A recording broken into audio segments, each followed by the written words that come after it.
Welcome to Stories from the Center of the Universe, the podcast about the human experience.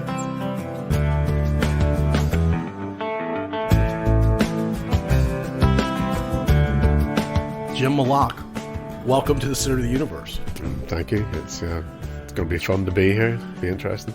I guess we should start with a couple things. One is I just pronounced your name incorrectly, I believe. Everybody does. So Everybody say does. it correctly. It's Jim Malaugh. I can't do that. I don't know what that is. You know, I can't say things with an American accent. I can't say the way you say garage. I just can't. It seems wrong. I try and I just can't do it. House 8. I can't do it the way you guys do it. There's a lot of words like that, I imagine. Yeah, lots. And I've tried. Not deliberately. I've never tried to lose my accent. I love my accent. Your accent's amazing to most people, I imagine. But I've tried to moderate the accents sometimes just to get across the significance, and I can't. I end up saying to one of the grandkids, "Can you just please translate that to American for me?" Especially in drive-throughs. Drive-throughs are a nightmare. Well, especially in Alabama, I imagine. In Alabama, they just don't work. All right, I should also mention that you and I connected through your son, who is named for you. Yes. You go by Jim. He goes by Jamie. You're both formally James. We are, and there are now 4 of us because we've got I'm James. Jamie is James. Declan is actually James. Right. And then Jacinta is the new one, so we have 4 generations of James Malaughs now. Which makes you a great-grandfather. Great-grandfather, yeah. And you're not that old. No, we started young. Yeah. And Jamie started young. Yeah. We're I'm probably one of the youngest great-grandfathers around, I would think. Especially when you out in the wilds in Alabama, there are probably a few. Yeah. But in civilized society, yeah, I'm probably one of the younger great-grandfathers. Yeah. But it's fun to be a great-grandfather. Yeah, I love it. Absolutely love it. I was so happy when they told me. It was great. So you live in Alabama, but you're in Richmond, Virginia today because it's Thanksgiving week, and you're here to see at Jamie's family. house. A lot of family coming in. Not all of them, unfortunately. We have a tradition where we line up all the family on the stairs. My mum and dad started it. Oh, wow. So we started at their house when they were great-grandparents, and we would just get all the kids at Christmas. Christmas is our big thing, not Thanksgiving. Right. So we would line up all the kids, mum and dad, close to the bottom, and all the different generations and spouses. And that's cool. Yeah, so we did that at my parents' house for years. So when we became the sort of the senior people in the family, we just continued that tradition, and we do it all over the place. We do it at weddings, we do it at funerals. Anytime you're together. Anytime we're together, we line as many of the family up as we can. That's a great idea. And the staircases, and we just keep those pictures over the years. Well, let me ask you this, and as a way of comparison, I have 3 first cousins, both sides of my family. Yeah. How many first cousins do you have? I have no idea. So many that you... Yeah. I have no idea. There's just... There's honestly, so many of them you can't track. We don't know. Because my mum is a family of... see, I don't even know how many. She was about 10, 11 in her family. Wow. And they spread out across the globe, so we lost contact with them. We have no idea. Our extended family, we just don't know. That's amazing to me. Yeah. I know exactly where my 3 first cousins are. No, we don't know. How many siblings do you have? There were 6 of us. There were actually 7, but one of the second birth was twins, and my sister's sister twin died young. So there were 6 of us growing up. Yeah, 2, and it was strange. My mum and dad had their first 2 shortly after they got married, although we do doubt that story at times. Because they told us they got married twice. Once in the registry, they ran away, they eloped, and they got married in the registry office. And then, being Irish Catholic, they had to get married in a church as well. Right.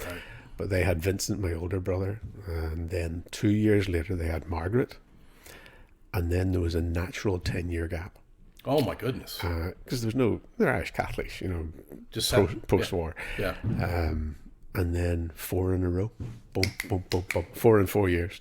Oh my gosh! And they thought they were done. And we all arrived one after the other, so we ended up with 6 in the family. What number are you? I'm second youngest. Okay. Strangely, my wife Jacinta, her family is the same sequence. So it's boy, girl, girl, girl, boy, girl in her family as well. She's the second oldest, I'm the second youngest. And the odds of that are like tiny. Oh, it's unbelievable. Yeah. It's hard to fathom the math on that. Coincidentally, it's really coincidence. That's wild. Yeah, it's cool. That's really cool. Yeah. Yeah, she couldn't be the second youngest because it was a boy in Indeed, her family. yes. Yeah, got it. Yeah, I'll have to share a quick funny story. My son, because it's wild how that lines up. Just the fact that we're here together. That we're from worlds apart. Yeah. My son, I'm 6'3". My wife is 5'2". My son's, you just met him. He's 6 feet tall. He's a tall lad. Yeah. He's 6 feet. Yeah, he wants to be taller though. And I said, "You're fine at 6 feet, man. You're more than fine." He goes, "Dad, if you had only..." This is when he was 10 years old. He said, "If you had only married a taller woman, I'd be taller." Oh, nice one, Mum. Oh, I'm like, that's not how that works at all. Yeah. Don't let your mum hear you saying that. You wouldn't be here, buddy. Indeed, if I'd married a taller woman. Yeah. All right. So you grew up in Northern Ireland. Yeah. What was it like? And Belfast, like proper, or Belfast Metro? In Belfast. In the city. We lived in what we would call it, a council estate. You'd probably call it Section 8 housing, maybe. Okay. Owned by the city, by the city council, and then they rent it out to people who can't afford to buy their own houses or to rent. So you grew up with government assistance, effectively. Yeah. I mean, Dad worked, but the social support was there for housing anyway. My dad was a barber. He was a working class lad. My mum was a seamstress. She sewed shirts and stuff. Also working class. Yeah. Very much working class, and but. My dad was bright. You know, he was injured during the war. He was hit by a bomb in the Clydebank. It was something called the Clydebank Blitz. There are books about it, but nobody outside the UK knows about it.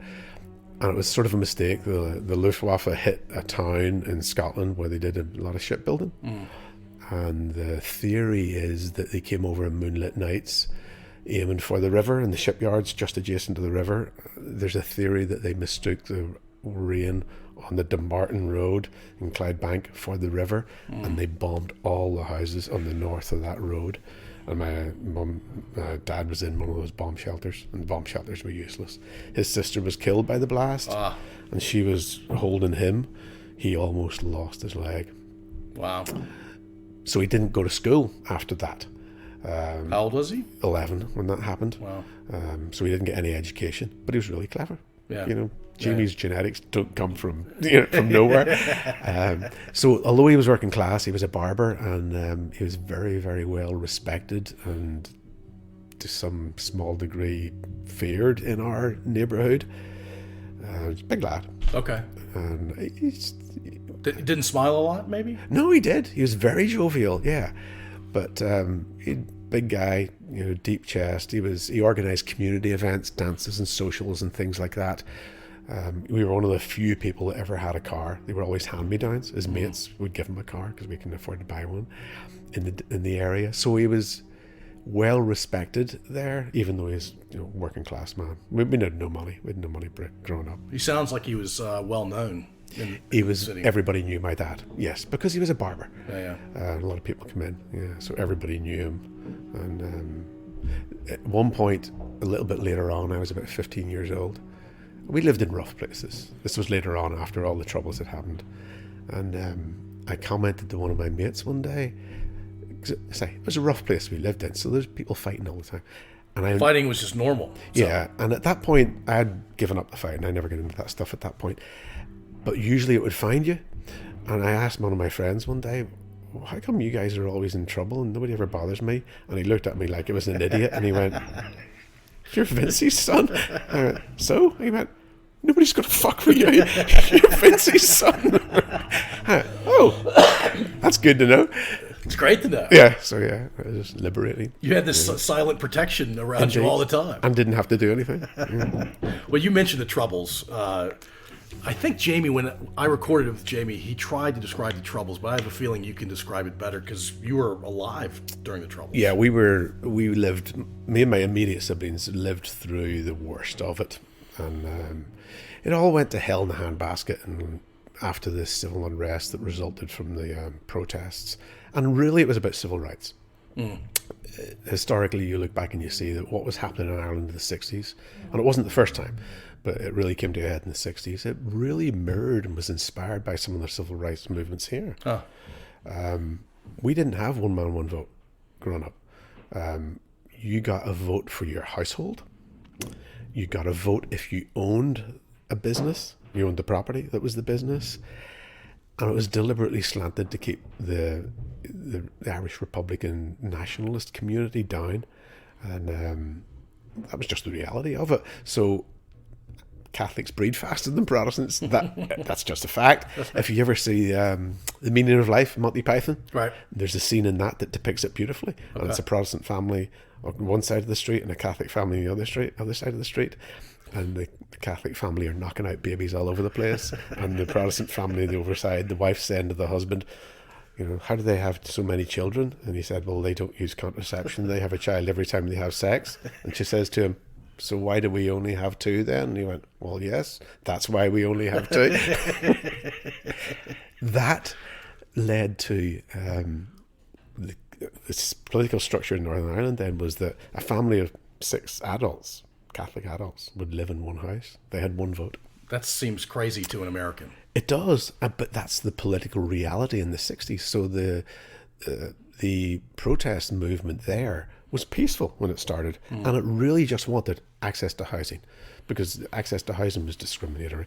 It was legal for for any employer to say, we'll not hire you because you're Catholic. So there's nothing wrong with that. That was entirely legal. So Catholics couldn't work in the shipyards. Based on your religious beliefs? Just your name would be enough. Wow. But yes, because there's a strong link. There are myriad of ways for anybody in Northern Ireland to tell if you're a Catholic or Protestant, still to this day. So if you're the school you went to, the football team you support, the bars you drink in, your name would tell you. And then you just couldn't get hired. You know? Did you have Protestant friends growing up? Oh, yeah. We had no issue. We lived in a Protestant community. Ah. And it wasn't an issue at all until 71, when it all turned. And that was actually the saddest thing about it for us as kids, and particularly for my mum and dad, especially my mum. When it all went bad, the people that we grew up with, shared our houses with, went to the beach on Sunday with. I said we were the only people in the street that had a car. It was a hand-me-down, broken-down car. You had to push start every day. But you had a car. But we could have a car. There were no seatbelts and the like in those days. So we would take all the local kids to the beach. And we were the only Catholics. Yeah. All of my friends. There was another one, Michael O'Neill, was a Catholic, lived 4 doors down from us. Everybody else was Protestant, right? But when we would go out to go to the beach on a Sunday, as soon as the kids saw us coming out, they'd come running down the street and just pile into the car. My dad used to take the neighbours to work in the morning. And when it all went bad, for us, that was the worst aspect. They all turned on us. That we'd known our whole lives. And not only known, but you'd supported them. Yeah. The worst one was, my sister was a trainee nurse. So we used to get, the paramilitaries would pull up at the door. You get what you call a pantechnicon. It's a big furniture truck, you would call it. Okay. And it would be late at night, and the truck would pull up outside the door. They'd put the ramp down, and then the paramilitaries in their uniforms and their bandanas would come marching out of the truck and come down our path, line up either side, banging the door and tell you, get out of the house. We want your house. You have to leave. And we would have to restrain my dad. You know, we would literally be hanging on to him because he would go to confront them at the door. And we were worried he'd get shot, of course. So what we had to do was we would send my sister out in her nurse's uniform, because none of the paramilitaries would touch the nurses, because they know that they have to go to hospital for treatment when they get hurt. Right. Medical staff were off limits, so they wouldn't touch them. So we didn't have a phone, of course. So she would leave. She'd have to walk the gauntlet through the paramilitaries, and they would spit on her and shout at her and the like, but they wouldn't touch her. And she went down the street one day to Harry Truman's house. He was a Protestant friend of ours. And his name was Harry Truman. Harry Truman, wasn't he? And oh yeah, that's an American thing, isn't it? Oh yeah, sorry, I didn't even make that connection until you said that. American president in the 40s and 50s. Dang, that's freaky. Yeah, and that lady, my dad used to drop her at her work every morning because she didn't have a car and she was on the way, and he'd pick her up on the way back. Margaret walked down to our house and said, "Mrs. Truman, can we please phone the police because we're under siege again?" And she just said to her, "Fuck off and get away from my door, you fiending bitch. Don't ever come back again." And she came back to the house in tears, just crying her eyes out. that this woman had said that to her. And that was one of the worst moments. The listening audience can't see my face, but my jaw's dropped. I know. It's horrifying. It's shocking. All because of religious beliefs. Yeah. Yeah, because of the religious split. I mean, that's not the only part of the world that has Protestants and Catholics. What is it about that part of the world that makes it, at least back then, such an awful rivalry of sorts? It's a result of the Scots migration. Well, it goes back to 1690, right? It goes back before that. Okay. And King James II and the rivalry for the British throne. There was always, when King Henry VIII split off and created the Church of England, Protestant Church. The Anglicans. And it all stems way back to that. Okay. But the English invaded Ireland, took control of all of Ireland, of course, and then they suppressed Irish language, Irish culture. There's a song called The Wearing of the Green that we sang growing up because it was illegal to wear green because it symbolised Ireland. So St. Patrick's Day, you all aware of the shamrock? Sure. I've got it tattooed on my chest. Well, it's actually a 4-leaf clover that represents Celtic, but it's the same thing. The English suppressed all of Irish culture that way and made it illegal to wear green. So on St. Patrick's Day, we all wore shamrocks in our lapels as a defiant gesture against that. So when the Ireland split back in the Civil War in 1916 was the Easter Rising, when it was the latest of a series of rebellions against the British. It resulted in an agreement to split Ireland into two. Because in the north, just the 6 counties in the north, there was mainly Protestant population that had been put in place by the British. Given the land, given the properties, given the jobs, industry grew up in the north, but not in the south. The south was still rural. I mean, the British landowners still owned all the land in the south. But that agreement caused the state of era of the Republic of Ireland to be created. 26 counties in the south. Those 6 counties in the north were left. And if you've ever seen the film Michael Collins, I've heard of it. I've seen it. That tells that tale because he negotiated that agreement with the British to get some independence for Ireland, and that resulted in civil war in Ireland because there was a faction of the Republicans didn't agree that they should have given any counties to the UK. But that's what resulted. Northern Ireland, mostly Protestant, about 2-1 Protestant to Catholic, and in the south, almost exclusively Catholic. And that's what caused the tension in the north of Ireland between the Catholics and the Protestants, because the community there remained split, divided by separate schools, separate churches. To this day? Yes, to this day. It's not as bad as it was, but it's still there. And then, because of all the discrimination, that's what led to all the tension between Catholic and Protestants. Wow. That was a very concise explanation. It's condensed in 400 years of history. No, you did a nice job with that. That's amazing. I don't think many Americans even know that history, even those that are Irish descent. No, they don't know. It's too far in the past and it's too distant, I suppose. Yeah. What I found out recently, actually, and it was all exacerbated back in the mid-1800s by the potato famine. And that was a construct that was deliberately created. Well, it wasn't deliberately created, but the English allowed it to happen for economic reasons. And there was plenty of food in Ireland, but it was all exported. And the Brits owned it all. They managed it all, and the British Parliament just let it go. So that was a big thing to us growing up. We all knew what Black 47 was. It was 1847 when the worst of all the deaths happened. That's what caused almost all the migration of Irish to America. Yeah. They had to do something. You either died, and people died with green stains around their mouth because they were trying to eat grass. It was really awful. And the British in power knew of it, but they didn't spread that word.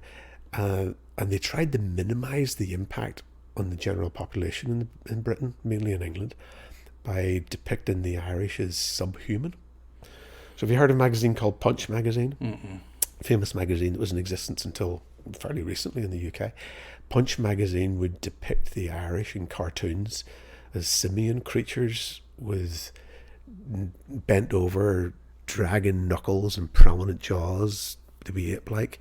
And they wanted to promote the idea that it was okay to treat Irish people inhumanely because they weren't really human. It's completely fabricated. Yeah, all fabricated, of course. Yeah, which, I mean, even in my generation, the idea that Irish people were stupid persisted, and it's still there in England. the thick paddies because they're labourers. And it was all deliberately done so that when they mistreated Ireland as a nation, that English people wouldn't feel bad about it because they weren't really humans and it's okay to treat them that way. That's an awful history. It's terrible. It really is awful. Thankfully, that all disappeared. All that stuff disappeared with modern communications and migration. But still, even when I went to England, people still came up with you're a thick paddy thing. Fortunately, I wasn't a thick paddy and it wasn't that hard to put people down. Yeah. But it still happened as recently as the 80s in England. I was talking to a woman who owns a bar here in Richmond. She's Irish. The bar's name is Rosie Conley. And she said, her first 8 years of life, she lived in Liverpool because I think her dad migrated from Ireland to Liverpool. Yeah. And they lived there for a while and then eventually made it to the States 30 years ago. Anyway, she said, do you know what the capital of Ireland is? And she's saying this as an Irish descent person. I said, I made a couple of guesses. She goes, no, it's Liverpool. It's Liverpool. Yeah. And it's because of the potato famine. And when they were going over the Irish Sea, that's where you land. You go to Liverpool. Yeah. It was, the weather was not always calm. The sea was not always calm. And they're like, the Irish Sea is nowhere near the size of the Atlantic Ocean. I can't imagine doing that for that long of a journey. So a lot of Irish just stayed in Liverpool. Yeah. Yeah, I've been on that Liverpool ferry, and when it's been rough, and every single person on the boat throwing up. Oh, it's rough. Why is that sea so rough? I don't know what it is, but it's bad. But things are a lot better now, and the animosity's diminished. I was going to get to the series Victoria. You've probably seen some of that Victoria series. Yeah. It came to light when that series was broadcast in England and Scotland. The newspapers and the TV channels started getting letters and communications from English people saying, what's this about a famine in Ireland? Because they had never heard of it, because nobody in the UK teaches that the English were responsible for a famine in Ireland in the 1800s. That blew my mind. 170 years later. The people in England don't know. And that series, Victoria, was responsible for bringing that to the public attention in England and Scotland and Wales. That's unbelievable. That's horrifying. It's horrifying. That happens in this country too. Yeah. We're victors. History's written by the victors. That's what happens. Yeah, I mean that's a meaningful and real saying. Yeah. Whereas we grew up in the atmosphere of Republican songs on the record player.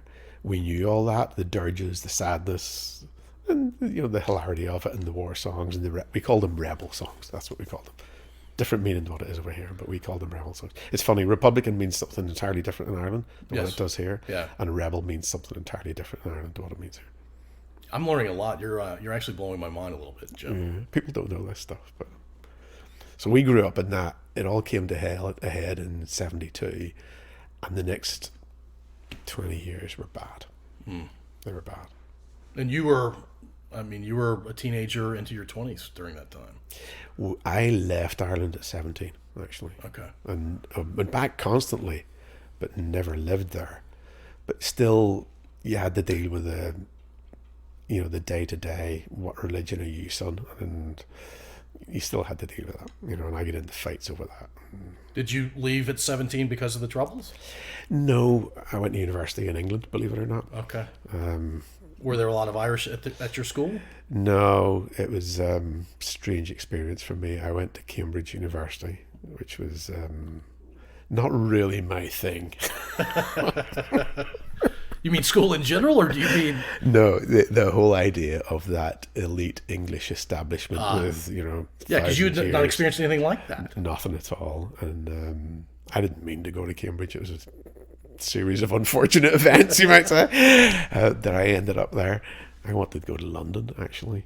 But I ended up at Christ College, Cambridge, among all the hoity-toity English people. And they knew you were Irish. Oh, absolutely, yeah. I wore an Aran sweater for my, there was no hiding it and no intention to hide it. And it was a lovely place. I mean, I must admit, the place was absolutely lovely, and I had a great time there. You were treated well. Yes, they were lovely, yeah. Most of my friends are English. All of this is historical stuff. It's all gone, right. But I got loads of mates that are English, and we lived there for many years, and we enjoyed it. It's good because English people don't dislike the Irish, and ordinary English people didn't impose those conditions on the Irish people. It's the powerful elite. It was the people in power. Yeah. Wow. I think I don't know whether to stay in your first 31 years of living in the United Kingdom or to go beyond that now. Well, let's go. You're 31 and you decide. I guess you decided to move to America. Well, you tell me the story. How did you end up in America? We were living in a place called Horsham, just south of London. By that time, I was a software engineer. I was a software development lead, I think. Reasonable career. Of course, we had our first kids at 18, right? So Jamie was born when we were 18 years old. Yeah. Both of us were 18, which meant we grew up absolutely broke and loving it. It was great. Didn't have no issue with it. Jamie didn't know any better. No, he didn't know any better, and I didn't care. We really didn't care. We just made our way through. So having no money wasn't a big deal. We hitchhiked to Europe if we wanted to go on holiday. We just blessed, I taught my mum to hitchhike when I was 12 years old. We did what we had to do, but still had fun. So at 30, Jacinta, we call her Cint. Cint was employed as a management accountant or financial manager, a European financial manager for an American company, making decent money. She just got her first company car, first anything like a new car we had ever owned. We always had old classic cars. I bought classic cars to drive around in every day. I was doing reasonably well in my career. We had 2 kids. Connor had come along. He was 6. Jamie was 13. Is that what it is? He was 7. Jamie was 13. We were thinking about having another kid, and we thought we were in a wee 2-bedroom Victorian flat. It was little. The boys shared a bedroom. And we thought, okay, we'll have to buy a bigger house. When we looked at buying a bigger house in the south of England, we realised that we would be going back to being broke again. And we'd been to Florida a couple of times. Of course, that was our exposure to America, that and TV and movies. So you got Southern California and Florida. I know, yeah. And it wasn't really representative. But we started thinking about the idea to come over because my sister lived in America. I think I had 2 sisters lived in America at the time. We'd been over a couple of times. Big cars, big houses, fast food that cost nothing. That was all new to us. So we applied for green cards in a lottery. We applied 500 times for green cards. 500? All at the one time. So there was a lottery. It was sponsored by an Irish senator who somehow managed to convince Congress that Irish people were underrepresented in America. He's a bloody magician. So there were 40,000 green cards issued that year globally. And I think it was 24,000 went to Irish people. Wow. Magician indeed. Indeed. So the rules were you just had to send an application, and it was nothing to it. It was one piece of what turned out to be not A4. A4 is paper size in the UK. Whatever. Is it legal? No, not legal. Legal's 8.5 by 17. 8.5 by 11. American sized paper in an envelope to a specific address in Virginia somewhere, and it had to arrive within a period of a week. But you could do as many as you liked. So we submitted 500. We had a contact in Germany that bought us like 300 American stamps. We had somebody going to America the previous week who carried What year was this? That was 92. 92, okay. Who was coming over here. And we posted some internationally. We posted a whole bunch from America. 500 applications and 1 got drawn. So we got our green cards, done deal. For the family. For the whole family, yeah. And I had 17 days off work, contiguous, not 17 days split over 5 days. Yeah. And I came over here, set up some interviews in Florida, and happened to speak to a company that I knew of in my business, civil engineering software, who were based in Huntsville, Alabama. And I spoke to that guy not to consider a job at his company, but for contacts that I could talk to in the civil engineering software arena. And he saw my resume. He said, "You need to come to Huntsville, Alabama and work for us." And I said, "I'm not going to Hicksville, Alabama for anybody." And he quite sincerely said, "No, I didn't say Hicksville. I said Huntsville." I said, "No, I heard you the first time and I'm still not going."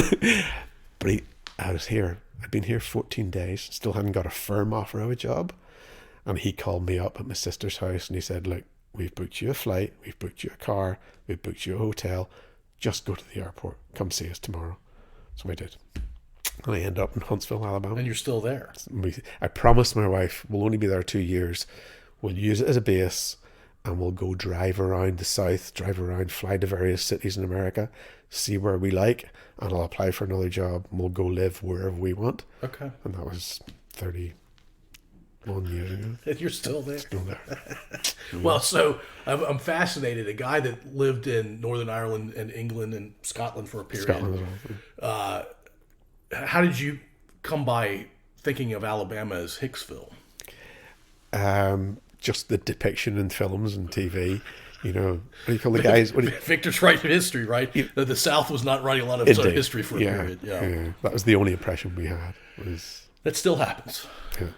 It's wrong completely. Huntsville is not Hicksville. Oh no, they're brilliant people that live across that part of the world. It's an amazing place. Yeah. Well, Huntsville also has a lot of NASA people. Yeah, it's known as Rocket City. Yeah. It's more PhDs per capita than just about anywhere in the world. It's amazing. They're geniuses. There. People have bumper stickers saying, "Yeah, I actually am a rocket scientist." There's so many of them. They created bumper stickers. So that's hilarious. Since we mentioned Scotland, let's go back to Scotland. How long were you there, and what ages were you? Well, we moved over there. As my daughter's fond of pointing out, and I'd never thought of this until she said it, and I argued and lost because she's determined. We moved over there essentially as refugees because we were fleeing that. My dad had lost his business before we got put out of our house. His shop, barber, smashed up his premises multiple times. Because he was Catholic. He was Catholic, and he had tried for years to suppress that knowledge. We were taught, we were drilled when we went to my dad's shop. When they ask you the questions, just smile and say nothing, just giggle and laugh. And we were told all the questions. You can't answer your favourite colour, your football team, what school you go to, what church you go to, how you say the letter H, where your parents grew up, all of those things. We knew what questions not to answer. And I was sitting in my dad's shop one day, and this guy was grilling me, and I remember just giving him the giggles and the laughs every time. And then he asks, what are you going to be when you grow up? That wasn't one that we were taught not to answer. So I answered that one. I said, I want to be a priest. And my dad's head just snapped around and looked at me. And I'm going, what? And the guy got up and just walked straight out. And my dad ripped into me. What the f did you say? I didn't know. What? I didn't know that saying a priest would give away your religion because I thought everybody was a priest. So he lost his business there, and then we got put out of the house. Do you think it was directly because of that interaction you had with that guy? No, I don't know. It wasn't that long after, to be honest. But it could be. But it was the escalation of the troubles at that point. And then one day, a guy came running in, and he'd been rebuilding his shop for weeks on end. And a guy came running into his shop one day, and he said, Vincey, they're coming for you tonight. They're not coming to wreck your shop. They're coming for you. You've got to go or you're going to get shot. Wow. And so he said, all right, I got to go. And he shut up his shop and he left and he never went back. That was it. So then a few weeks later, the same thing happened at home and we got put out of our house.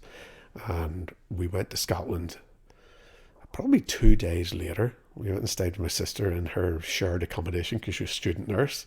All of us piled into her little house, but we couldn't stay there. So we went to my grandmother's house in Scotland the following day. Wow. And just lived in her 2-bedroom house until we could go into more council housing in Scotland. And that was rough, but we loved it. Yeah. It was rough for my mum because it was a really rough area. So you learn to run and you learn to fight and you learn to decide which one to do at any particular moment. But as children, we loved it. We had a blast. We ran wild. But my parents were really worried about it because we were running wild. Yeah. In a very rough place. So when I think of the United Kingdom and go back 60 years, I don't think there are refugees that exist, but they clearly did. Yeah, but we didn't think of it like that. honestly, I never even used that word in connection with what happened to us until my daughter said this to me. Yeah. I don't know, 10 years ago. She brought that up. She's technically right. She's technically correct. And I'm going, we weren't refugees. We just moved to Scotland. Yeah. You know, well, why did you move to Scotland? Because we got put out of our house. She goes, yeah, you're a refugee. Yeah. Yeah. You moved under duress, not by choice, in the back of a police Land Rover, in her pajamas, with a dog in the budgie. That's a crazy story. Yeah. And my dad actually went back the following day, and my dad was a hard man. He was defiant. We literally stood at the door and watched them argue with one of these paramilitary guys, saying, "You've got to go." He said, "Vincey, you can't fight all of us." And my dad said to him, "No, I know I can't, but I'll kill the first three of you that come through the door. So who wants to be first?" And they turned to each other and went, "You go first." And I'm not going first. And they went, "We'll be back." And they left. Wow. So he went back and he arranged for one of his contacts. Turned out to be an IRA man from the markets area in Belfast, but he knew this guy, to arrive with a furniture truck the following day with some protection, which meant guns to protect them. Yeah. So that we could at least get some of our belongings out of the house and move them to Scotland with us. And the guy didn't show up because he was arrested for a suspected murder the day he was supposed to arrive.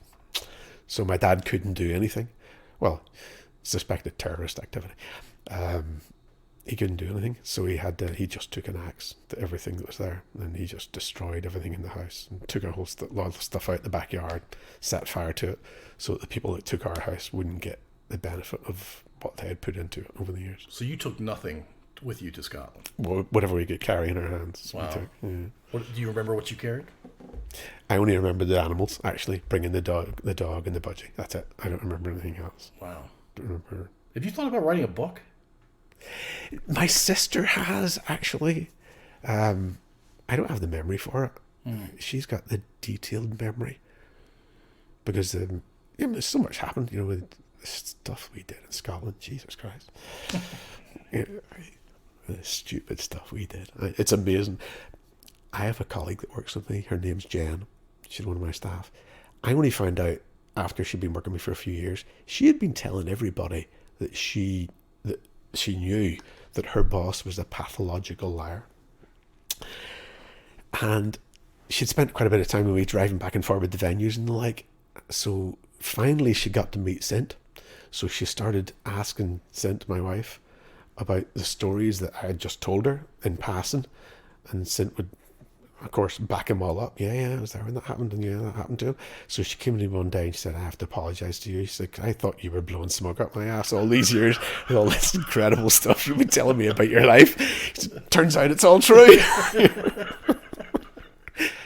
It's just different. Yeah, well, it's not expected, right? No, it's not normal. Yeah. I mean, the fact that you ended up at Cambridge.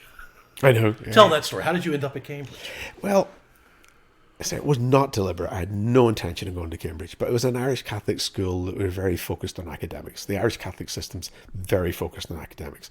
So we didn't do anything that wasn't directly related to getting good academic qualifications. We played football. We didn't have a gym. For the Americans listening to this, he's talking about soccer. Oh yeah, we played soccer, yeah. The school I went to was a new Catholic school. We had little huts we changed in, and we didn't have a gym, nothing like that. But so it was all academic focused, and it was run by priests. And I didn't know it, but I came into the school with an academic distinction that I was unaware of. I didn't realise it, but all the teachers knew about it. Mm.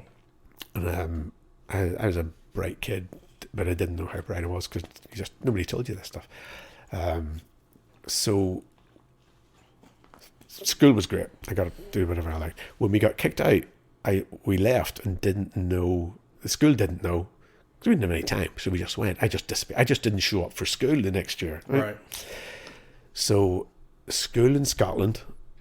There's loads of stories behind that. Getting into school in Scotland, that's a good story. But ended up into a comprehensive school in Scotland, where there was comprehensive meaning they funneled bright kids. No, exactly the opposite. Everybody was put into a class regardless of your intellectual capability or academic ability.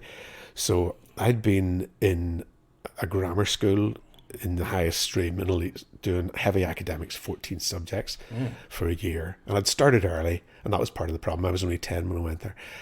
When I went to Scotland, they wanted to put me back into primary school. Oh, wow. And I personally fought with the headmaster at the primary school to the point where he gave up and just said, I don't want to deal with you. You can go to comprehensive school if you like. So I went there, and it was still awful. And I got into so much trouble. And at 11, not have been 12 then, I decided I needed to go back to Ireland. So I convinced the family to let me go back to Ireland on my own. At 12? I was 12. It was 11. I might have been 11. No, I was 12. And, Still young. Yeah, still young. And I was back over there with my mum on holiday that led up to this, and I happened to meet my form teacher from my first year at school. Not even in Belfast, but in Lisburn, miles away from her. But we were just on holiday. And he asked me what it was like in Scotland. And I told him how awful it was. And he said, you need to come back home and go to school. And he told me then that I had, and I didn't know this, he said, we're not supposed to tell you, he said, but you had the distinction of having the highest entrance exam score in Northern Ireland. In the 11 plus, it was an exam you did to determine if you went into grammar school or... First one, the highest ever? Well, yeah, because it was actually 100%. It was 240 out of 240 questions. So no, I understand where Jamie got his So you grade can't from. get any higher.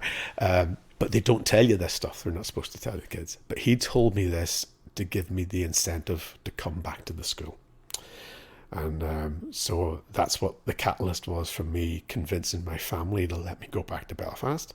And I went back and lived with my aunt in Belfast. Then I went back in, skipped the year, and went back in and joined the guys that I'd been with in my first year. Yeah.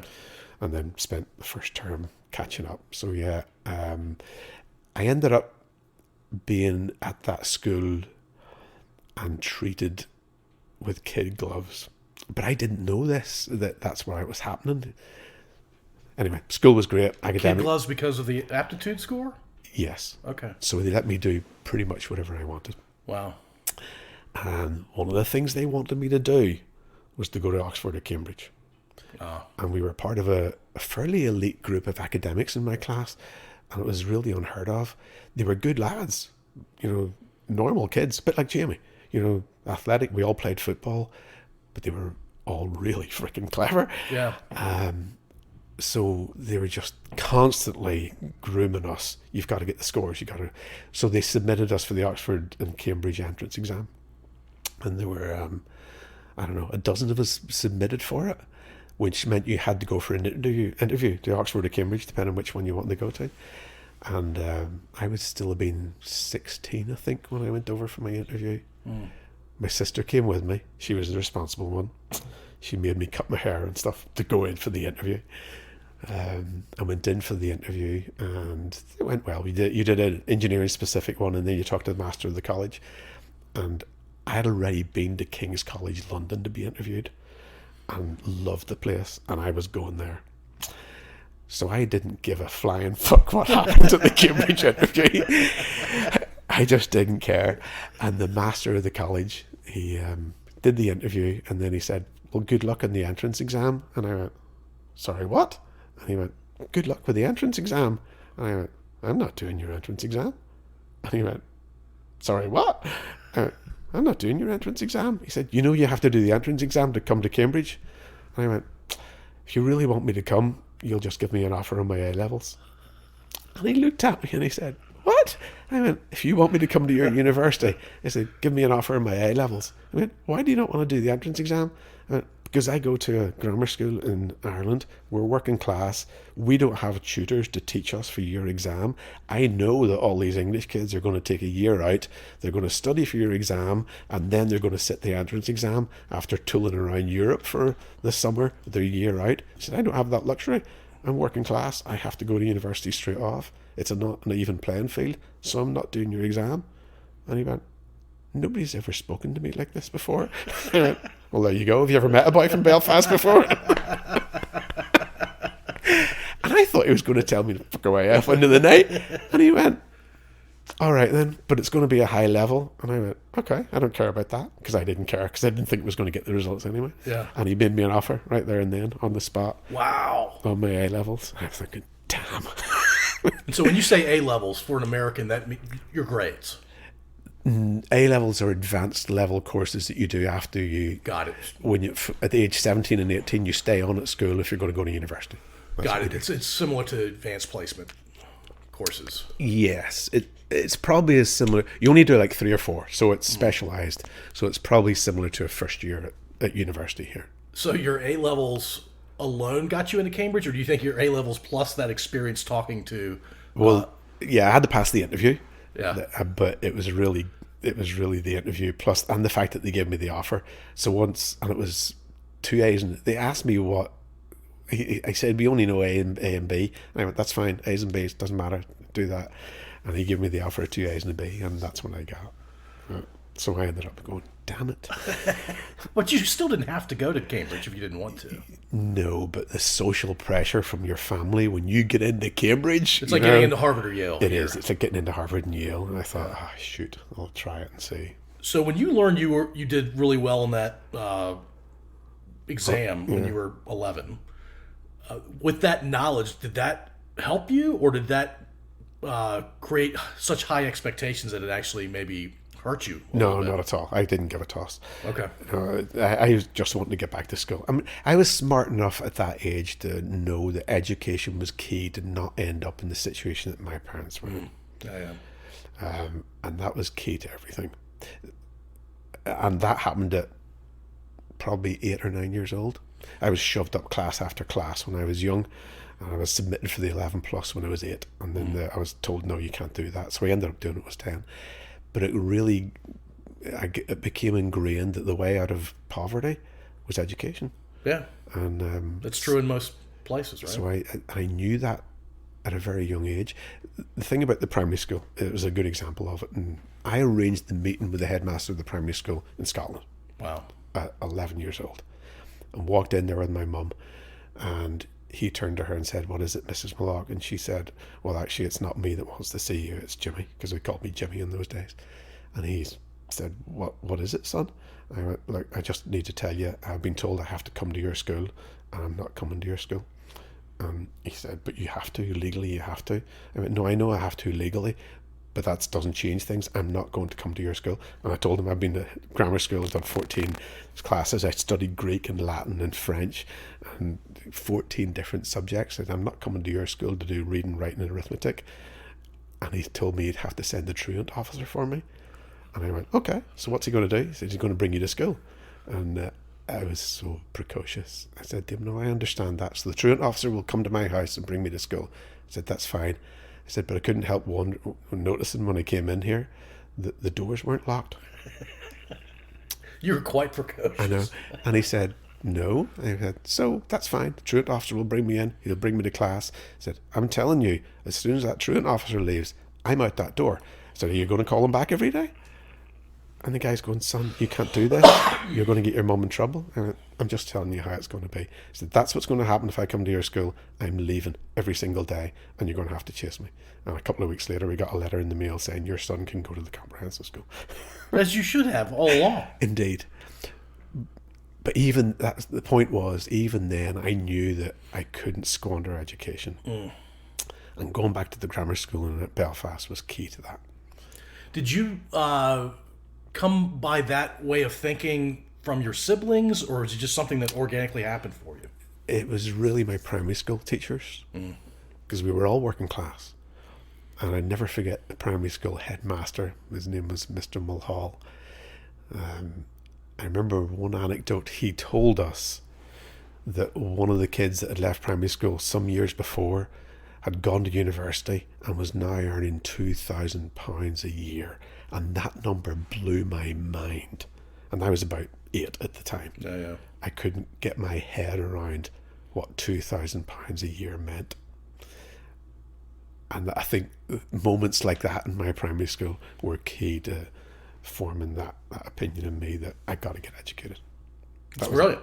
Yeah. And it's generational too. So you've impacted it's generational. Your kids and your grandkids with that way of thinking. Because I was the first one in our family to do that. Yeah. And you were the fifth of six kids. Yes. Yeah. So your older siblings didn't view the world that way. No. My brother, he left at 16. My sister went and became a nurse. She had a good career. The next one down, Caroline, she turned out to be a very, very successful businesswoman. And she went to school for a while, but I thought, no, this isn't for me. So she went off and got, she went into civil service and then just went into business and made many, many millions of dollars. So she did really well. But yeah, nobody else did university thing. Wow. All right, let's go back to Huntsville. What was your first year? Being a guy who grew up in the U.K., what was that first year like for you? Because you were 31, as you said, right? Yeah, it was a wee bit rough, to be honest. I mean, I didn't mind it at all. I settled in, I had work to go to. The first day was a wee bit of a slap in the face. It was a rude awakening, day one. We drove down one of the main streets in Madison, just outside Huntsville, is where we lived in Madison, where we ended up living. And so we're Irish Catholics, nothing against religion whatsoever. When it's all there is in a community, that was horrifying to us. Yeah. There were no shops, there were no bars, there was no stores. There was just mega church after mega church. You were in the Bible Belt. After mega church. And by the time we got to the end of that 3 or 4 mile road, my wife was in tears and she was just going, what the fuck have you done? Yeah, you're on a different planet. And I didn't know what to say to her. And because we didn't know anything about Huntsville. And it was a bit rough getting used to that community. She didn't have a job, so she was at home. I had no real issues because I loved what I was doing. It was great at work. So the first couple of years were a bit rough until we settled in. Yeah, I was going to ask you how long it took. Two years. It took a while. Is that 2 years for your wife? Yeah. 2 years for your boys? Jamie settled in fine. He had a posh English accent. He was a good-looking kid. He was athletic. Both the boys jumped a year because we didn't know how the American system worked. We just added one to whatever the year they were in the UK, and they ended up a year ahead of where they should be. But he settled in pretty. He was shy and didn't talk a lot, but the girls loved him because they like the strong the English accent. Yeah, and the accent definitely, especially there. Indeed. Connor had a rough time. He struggled because kids at middle school, must have been elementary school, they made fun of his accent. And Connor he didn't know how to deal with that. Yeah. So it took him a while to settle in. But he eventually settled in. He did, eventually, yeah. Yeah. And they're all American boys now. You know. And you're still there. I can't get over that. I know, yeah. And, we were there, so we arrived in 92. Mackenzie, our first grandchild, arrived probably maybe Junior's 13, 18, 5 years after we got here. As soon as Mackenzie arrived, that's it. We're cemented in Madison. Oh, wow. We have a granddaughter there now. Okay. So we were never leaving. But eventually they left. Yes. Jamie moved to Birmingham because he studied there. And then his job just took him up here. Yeah. Mm-hmm. But you were already, roots were well into the roots ground. are in Alabama, yeah. Yeah. That's kind of a wild story. It is, yeah. I can't think of a more different place. It was a culture shock, absolutely a culture shock. I mean, as much as it would have been if you had moved to Brazil. Indeed, yeah. Some of it was really lovely, actually. And people are nice, and it's you always get that. Still to this day, we still get that you're not from around here. Yeah, sorry, we've only been here 31 years. No, not from around here. And people are always enchanted by it, so that's nice. You know? Yeah. It's an automatic in to talk to people. We're Irish. We talk to everybody constantly. It's like that girl at work. The stories I told her. I'm always telling stories, and most people just don't believe it. Have we tapped into the most unbelievable story that she heard that she didn't believe? No. Can we tell that story? No. Oh, there's lots of them. Give me one of them. I fell in a bonfire in Scotland. What does that mean? Literally, I fell in a bonfire. You know what a bonfire is? I do. It's not metaphorical. I mean, literally. I've never seen anybody fall into a bonfire. No, I did. And it was all that bravado stuff. It was Bonfire Night, which is the 5th of November in Scotland and the UK. It actually celebrates the demise of Guy Fawkes, who was a Catholic trying to undermine the British Protestant Parliament, and they tried to blow up Parliament. He got caught, and his name was Guy Fawkes. So every year on the 5th of November, all across Britain, they burn effigies of Guy Fawkes. Oh, wow. To celebrate the fact that the Protestant power was retained in England. So yeah, Guy Fawkes night in Scotland, and I was 11 years old. Daring my mates to run across the bonfire after all the adults had left, and I was just being an idiot. And of course my mates did the right thing, and they said, well, you're so keen on this, you do it first. And at that point I couldn't back down, so I ran across the bonfire, and I did it once. Did you have shoes on? I had shoes on, yeah, and ran across it and made it once, and they all cheered. So I thought, that was good, I'll do it again. Third time in, I tripped on the way in, and instead of falling flat on my face, because I was 11 years old and young and athletic, I caught my foot on some of the debris in the way in, and kicked off the back foot, tucked my arms in, did a forward roll, landed on my back, and came up onto my feet and came running out the other side again. Wow! Going, yes! It's the coolest possible outcome. It was freaking brilliant. And my sisters came running over, and they were patting me in the back, and I thought they were congratulating me for the forward roll, but they weren't. They were putting out the flames, and what I thought was a leather jacket turned out to be plastic. Oh gosh! And it was burning on my back. Yeah. And then I had to go home and explain to my mum how I got my jacket melted. But it didn't burn your skin. Didn't make contact with anything, not even my hair. The only bit that made contact was the back of my jacket. So were you wild like that all the time? Oh yes, all the time. Yeah. You got to give me another one. Well, I mean, it persisted. How stupid do you want? Well, how stupid do you feel comfortable sharing on a recording? I got into a fight with probably about 30, 35 Protestant lads one night on my own.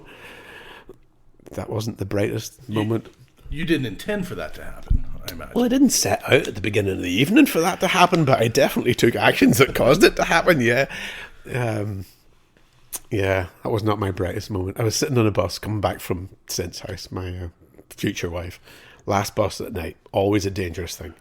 It's never the best thing to be doing.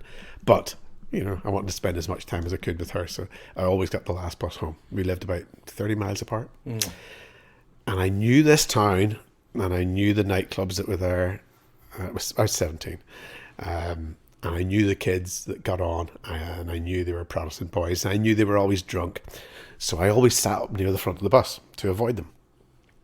So I did that this night, and there were more of them. There must have been probably 35 of them.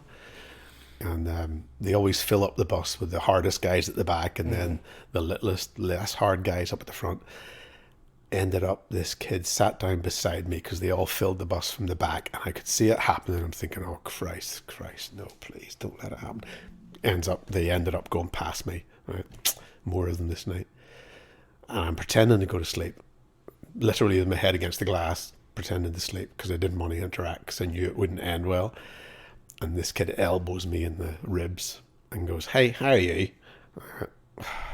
"Yeah, what is it?" And he started asking the questions, and he goes, "What school do you go to?" So I went to Portadown Technical College, which is a neutral college. Catholics and Protestants go. "Oh, okay then. What's your favourite football team?" So I said, "Manchester United." Any Protestant Catholics could do it.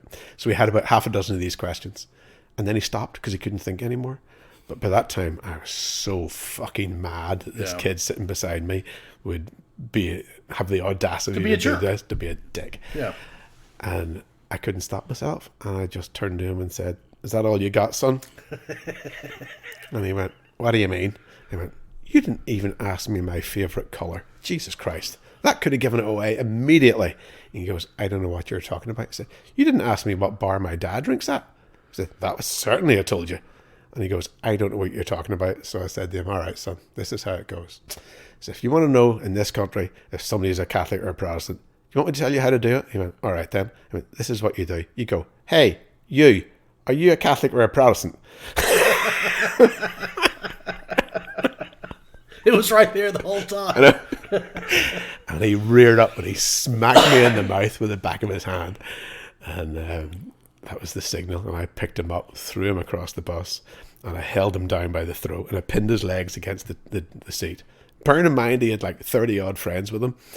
And I didn't hit him. I just held him down by the throat, and I taunted him. And I put my head down to him, and he would swing for me, and I'd pull my head back and go, "Whoa, you missed."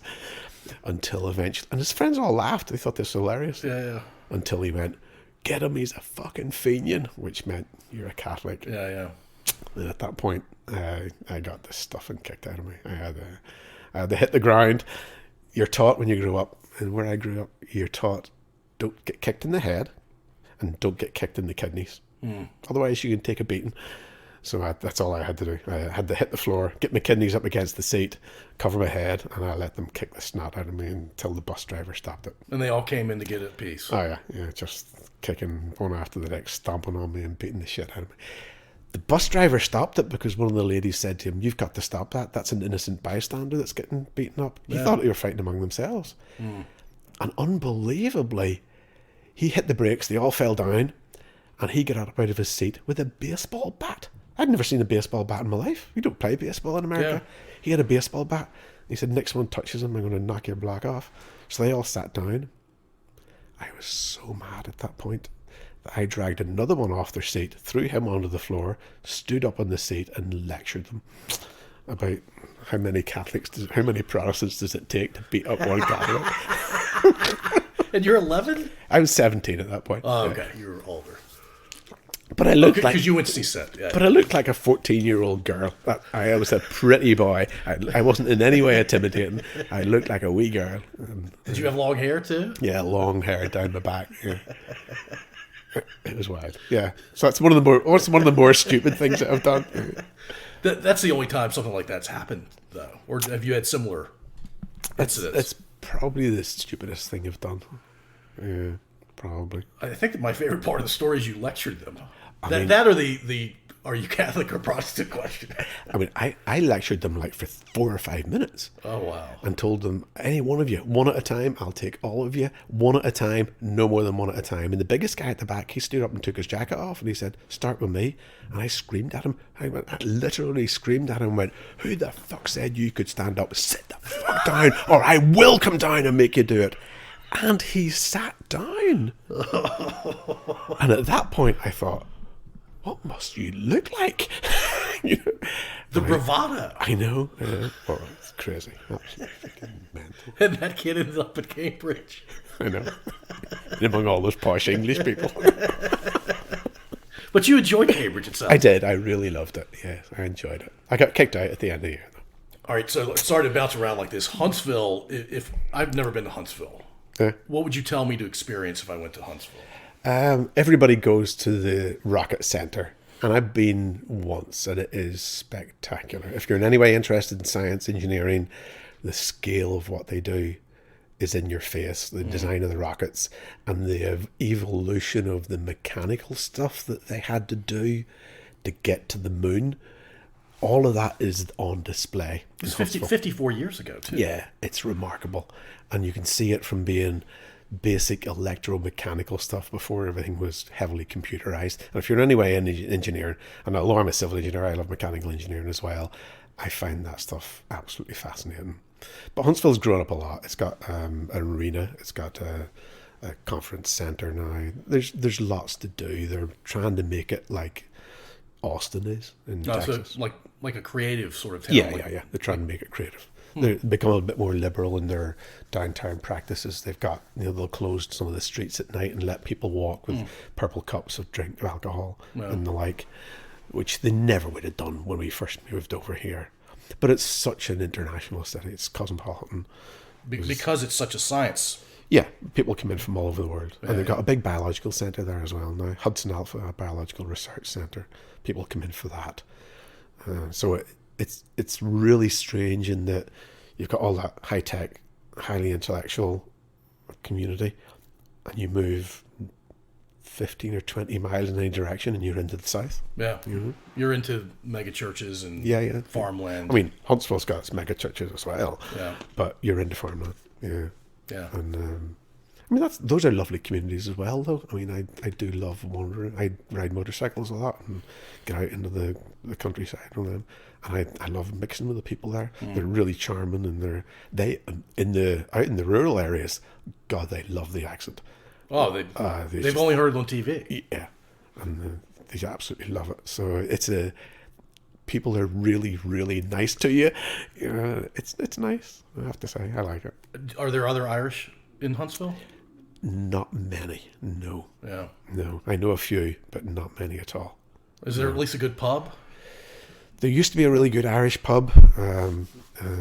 Used to go there with the local parish priest, actually. But it's shut down.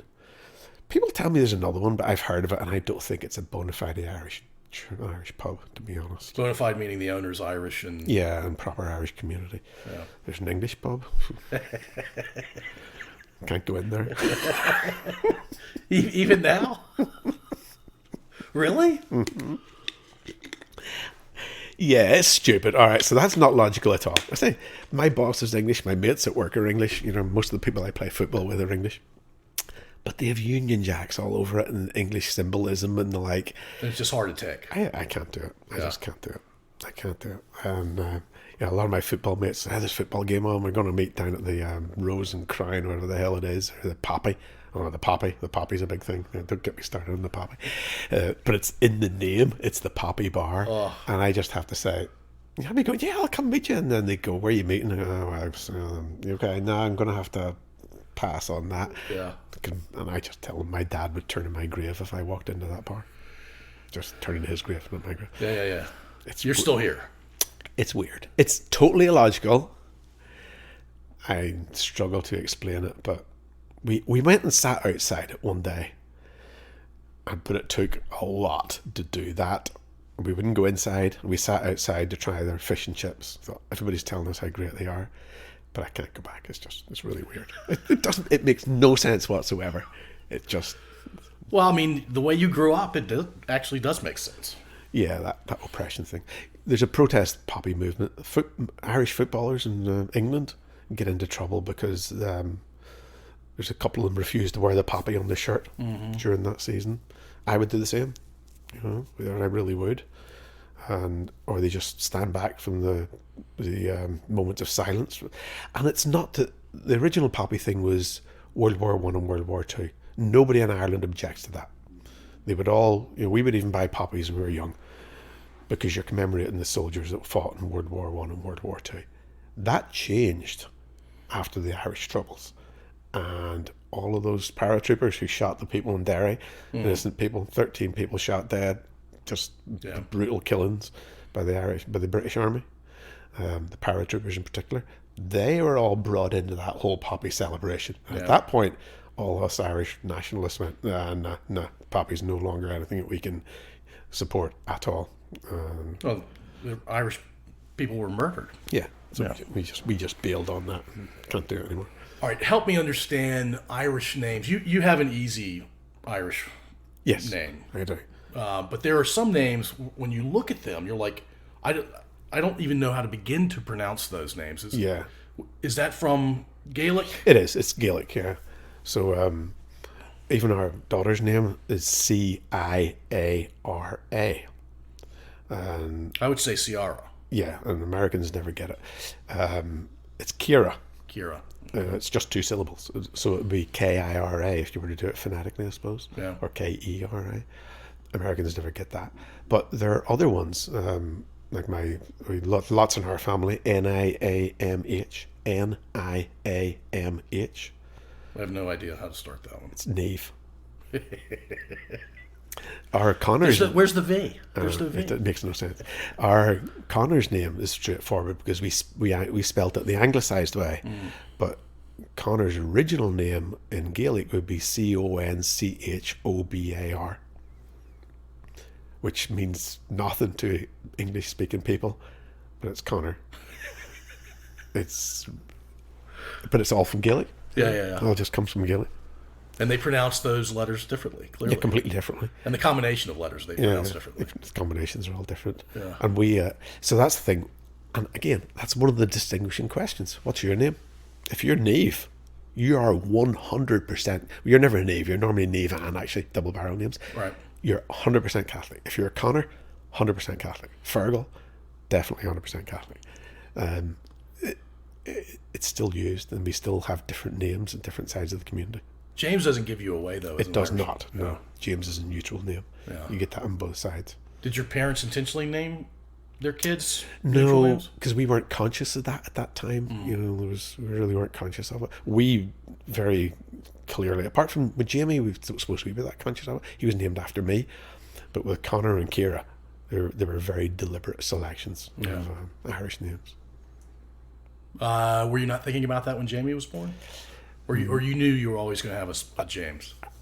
To be honest, I think we just decided it was going to be named after me. Yeah, and that was it. All right, well, let's end with, because we're about an hour 10 right now. Oh, wow. Yeah. Time flies, It right? does, doesn't it? Yeah. Tell me a little bit more about your family.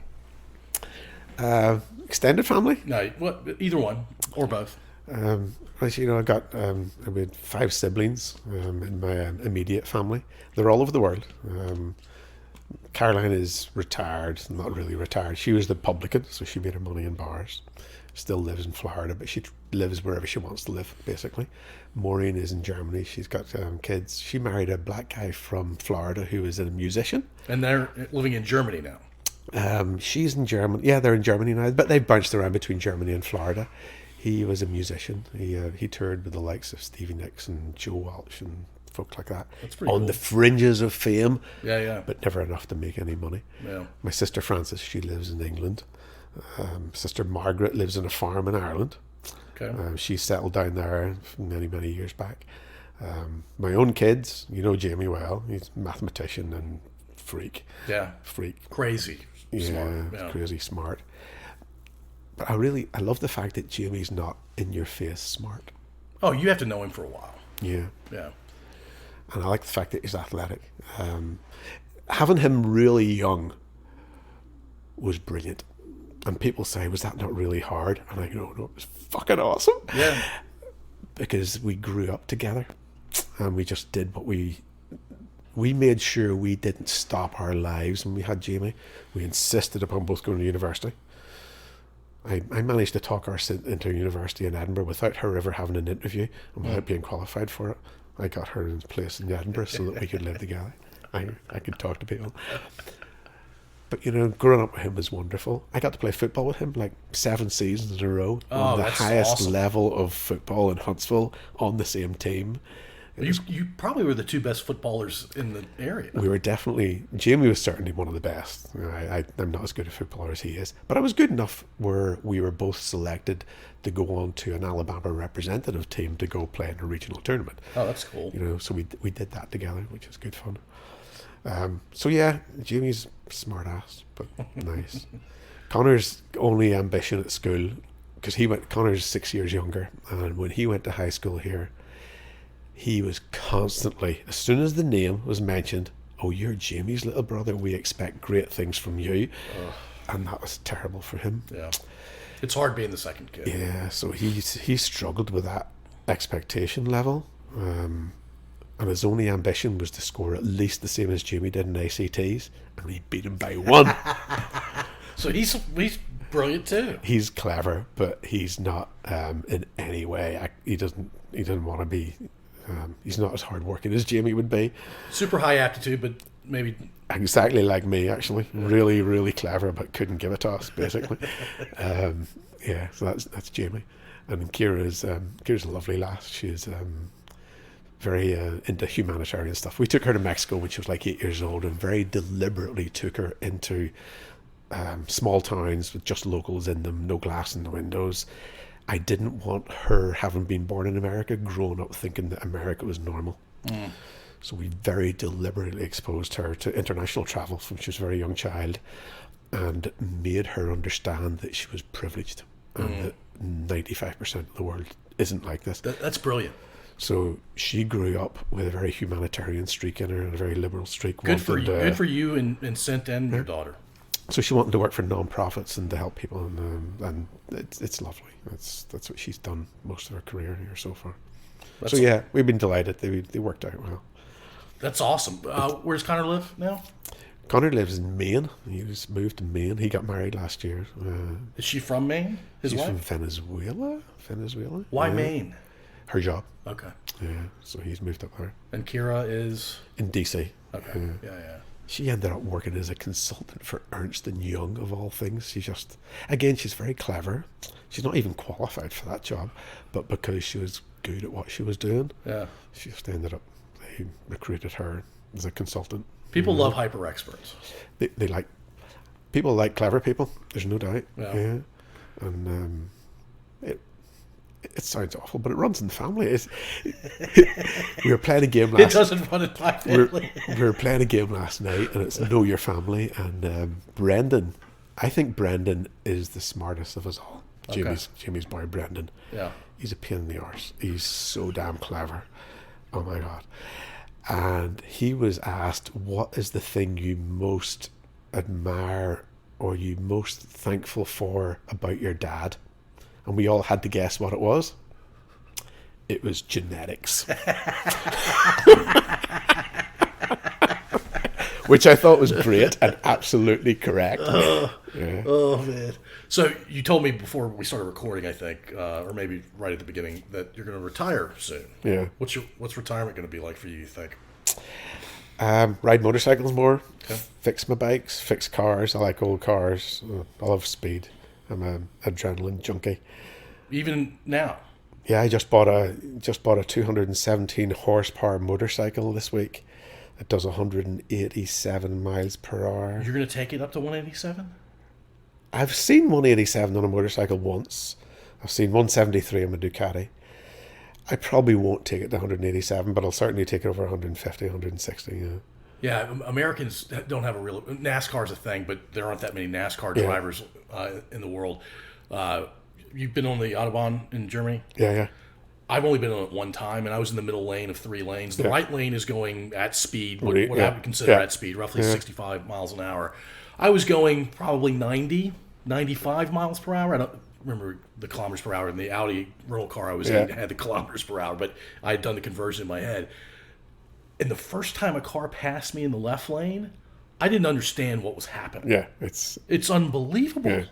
It's I can't fathom 187 miles per hour. I just can't. It's remarkably undramatic. Actually, Anything goes wrong though. Anything. Yeah, but you don't think like that. Okay. I guess you can't. Yeah, you just do it. Yeah, you asked what's the stupidest thing I've done. I'll give you a couple of examples. I've probably on a motorcycle actually. I've driven or ridden on the interstate at night. Actually, my wife's going to hear this. You don't have to tell the story. At 130 mile an hour in conditions that were so bad that the 18-wheelers were parking under the underpasses in the rain.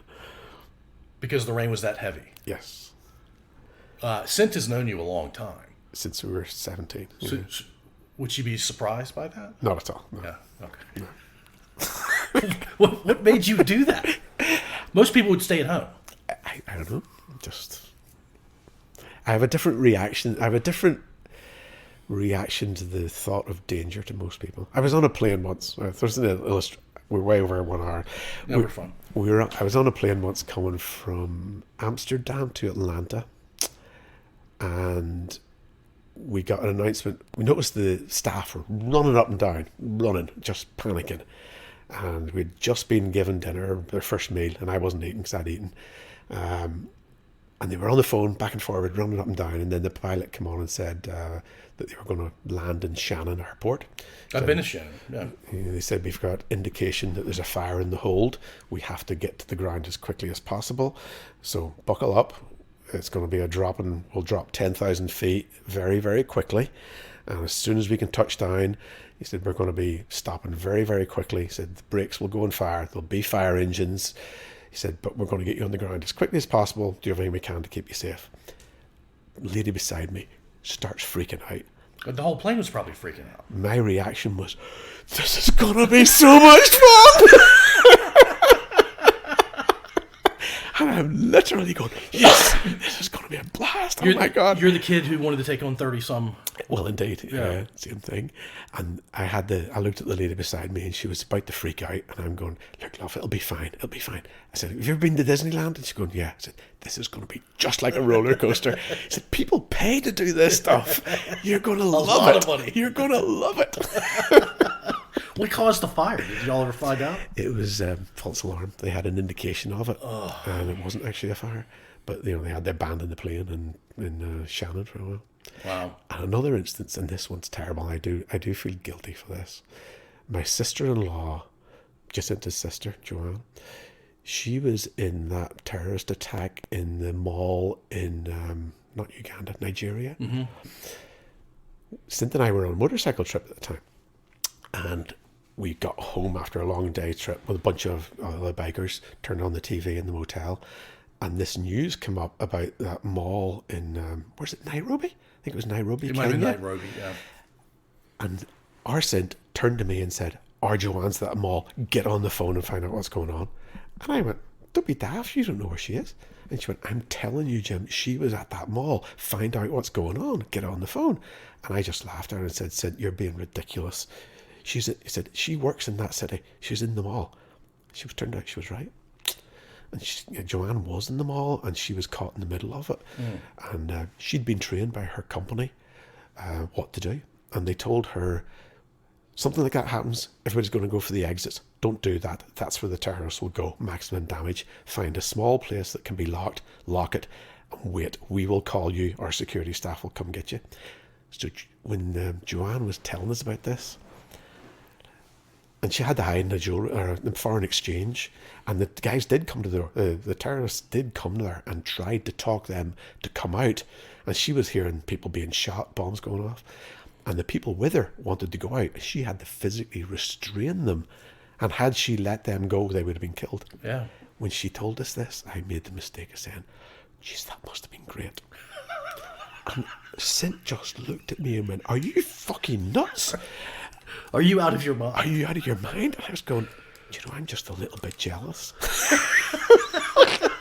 So this is the guy that raised Jamie. Okay. And I do feel a bit guilty for that because it was traumatic. It was psychologically damaging. Oh, she probably has PTSD to this day. I would have loved it. Like, PTSD wouldn't be a thing for you. Yeah, probably not. Yeah. It's mental. Skydiving, riding motorcycle, whatever. Yeah. So yeah, that's me, unfortunately. Well, Jim, I'm glad you were in town and you could do this. I told Jamie a couple of years ago I wanted to get you on, and he said that. Yeah. Yeah, and it's finally happened. Yeah. Well, thank you for doing it. It's been an experience. It's been fun. And just anybody who's listening, I want to tell you, all of this is true. I know you'll be skeptical. Even my niece went and told her mother that Uncle Jim's a pathological liar, and her mum said, "Tell me what you told me," and she said, "Oh no, that's true. I was there for that one. That one's definitely true." And finally convinced her it was all true. You don't have to be a pathological liar to live the life you've lived. It's been fun. I have a wonderful life. I have wonderful kids. You know who my best friend is? Who? Have a guess. Your wife? My wife is my best friend. Has been my best friend since I was 17 years old. That's awesome. I never told you the story of how we met. Maybe we can do that another time. No, I got to do it now. That's Seriously? fine. I've got another thing at 1 o'clock, but we're good for now. Yeah. You want to hear this one? Sure. I just crashed my dad's car, all right? Not the best way to start the day. And it wasn't a big crash, but it was the first car he owned that was a reliable car. It was only 2 years old. It was the tiny wee car, but he loved it. It was his pride and joy. He was in the passenger seat at the time. Things were not good in the house that night. No. And my little sister, 2 years younger, had a school disco on that night. So my mum was trying to get me to chaperone her, and I didn't want to go to the disco because I thought they were all kids, and I was above that. I wasn't going to do that. But my dad was so foul that finally I went, okay, I'll take her. So I took my little sister to the disco, and I was a bit of a dick. I was an arrogant little dick. I was standing at the side, pretending not to be at all interested and trying to be aloof. And there were two chairs beside me, two empty chairs. And Jacinta came walking towards me. She'd had a few drinks, so she didn't even see me. And she was with two friends. And honestly, I remember it so clearly. She was wearing black cords and this little pink V-neck jumper with pink and white stripes across it. And I just looked at her and thought, good God, she is stunning. I couldn't believe it. I'd never seen a girl that beautiful in my life. And I had never asked a girl out, ever. I was an arrogant little tosser. I had sisters older than me. They brought girls around all the time, you know, and I'd never had to ask a girl out. I'd always had to say yes or no. And so I was a dick. I saw this girl walking towards me, and I was just smitten. And she went to sit down beside me. This is before the Me Too movement. You must remember that. Different era. This is a long time ago. And before she could sit down, I slid down onto the seat that she was going to sit on. So she sat on my knee and immediately tried to get back up. And I locked my arms around her and wouldn't let her get back up. And I wouldn't let her get up until she gave me a kiss, which she did after telling me to fuck off, leave me alone. But she did give me a kiss. And then I asked her to dance. She did. And then she left me and said she was going to the bathroom. She never came back. But I knew a guy at the disco. I'd spotted him, a guy I used to go to school with. I found him and I described her and said, you've got to help me find this girl. And if you find her, stick your hand in the air, tell me where you are, and I'll come get her. So we found her. And I went along and found her again and said, back from the bathroom then? And she went, oh my God. You told me you were coming back. And she says, look, I've got my boyfriend, or I've got a date with a guy in the door. His name was Michael Battersby. And she said, I've got a date with him. I got to go. And I went, no, you're staying with me. And she went, I've got to go. And I said, does he go to your school? And she said, yeah. I went, you know you're going to see him tomorrow? And she went, yeah. I said, if you don't stay with me tonight, you might never see me again. And she went, okay then. That line worked? It worked. 3 kids, 5 grandkids, and a great grandkid. So she had to go to the door and tell the guy, sorry, Michael, we're not on tonight. I've met somebody else. And we arranged to meet the following Thursday at the Ashburn Club in Lurgan in Northern Ireland. And I didn't know she'd show up. Yeah. We didn't have phones. We didn't have a phone. So I went along to the Ashburn and she was there. She's the first and only woman you've ever asked out? The only woman I ever asked out, yeah. Wow, that's amazing. Yeah. And she's been my best pal ever since. That's awesome. That's a great story to end on. Yeah. Thanks for doing this, Jim.